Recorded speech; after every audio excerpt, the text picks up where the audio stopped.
разбрах. Искаш да включим ясно, че в сърцето на Адам е Александра. Алекс, защото той винаги я обича. Ето текста с тази важна фраза и послания. Защо не остави мен, Александра?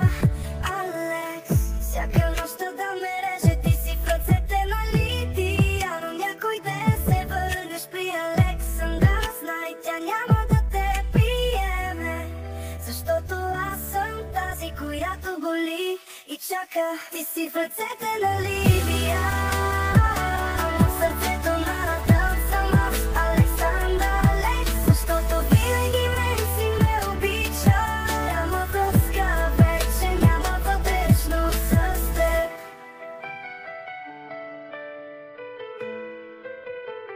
Усмивката ти ме нарани, не ме разбрали, Лидия.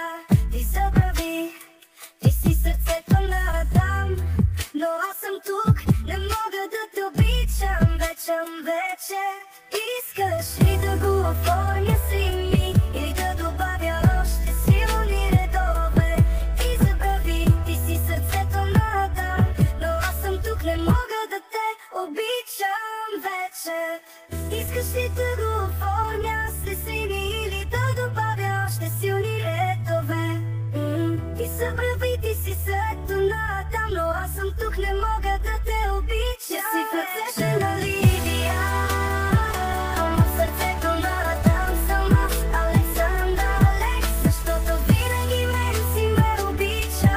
Няма връзка вече, няма вътрешно. В ръцете на Лидия. В сърцето на Адам съм аз, Александра. Алекс, защото винаги мен си ме обича. Няма връзка вече, няма вътрешно.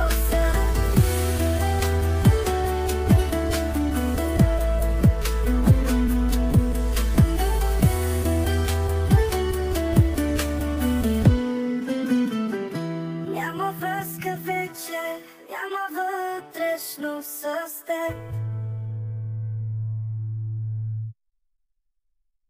Усмивката ти ме нарани, не ме разбрали, Лидия. Ти забрави, ти си сърцето на Адам. Но аз съм тук, не мога да те обичам вече.